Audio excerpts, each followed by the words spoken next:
বাড়ি ফিরল নদিয়ার শান্তিপুর থানার অন্তর্গত ডংখিরা নিমতলা পাড়া এলাকার সেনা জওয়ানের কফিনবন্দি দেহ। বর্তমানে সে রাজস্থানের যোধপুরে কর্মরত ছিল। পরিবারের সূত্রে জানা যায়, গত শুক্রবার রাতে প্রতিদিনের মতো ডিউটি করে নিজের ঘরে শুয়ে পড়েছিলেন। এরপর সকালে প্রতিদিনের মতো চা দিতে গিয়ে দেখা যায় তিনি আর কোনো সাড়া শব্দ দিচ্ছেন না। এরপর তার শারীরিক অসুস্থতা বুঝতে পেরে সহকর্মীরা পার্শ্ববর্তী একটি হাসপাতালে নিয়ে যায়। সেখানে চিকিৎসকরা মৃত বলে ঘোষণা করেছে।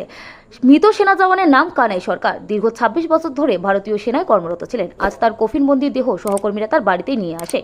তার দেহ বাড়িতে ফিরতেই কান্নায় ভেঙে পড়ে গোটা পরিবার সহ গোটা এলাকা। হাজার হাজার মানুষ তাকে শেষ শ্রদ্ধা জানায়। সেনাবাহিনীর তরফে তাকে ভারতীয় পতাকা এবং ফুলের মালা সহ গান স্যালুট দিয়ে সম্মান জানানো হয়।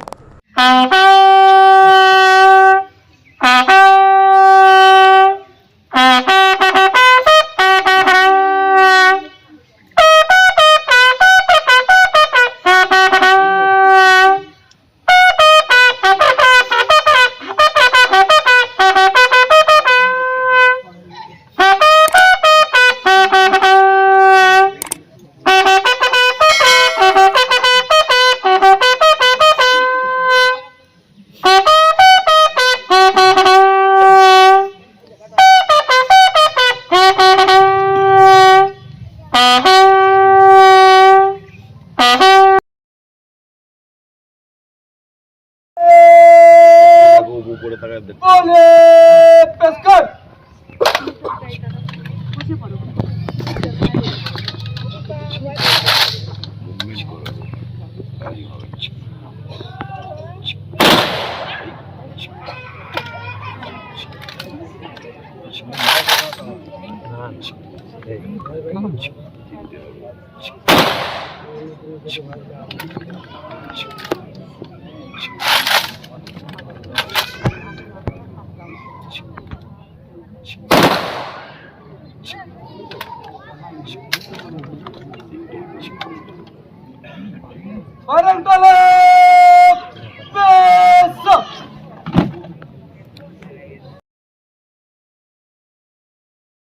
যদি এখনও আমাদের খবরের দর্পণ চ্যানেলটি সাবস্ক্রাইব না করে থাকেন, তাহলে এখনই সাবস্ক্রাইব করুন, সঙ্গে বেল বাটনটি ক্লিক করুন আর পেয়ে যান সব খবরের দ্রুত ভিডিও আপডেট।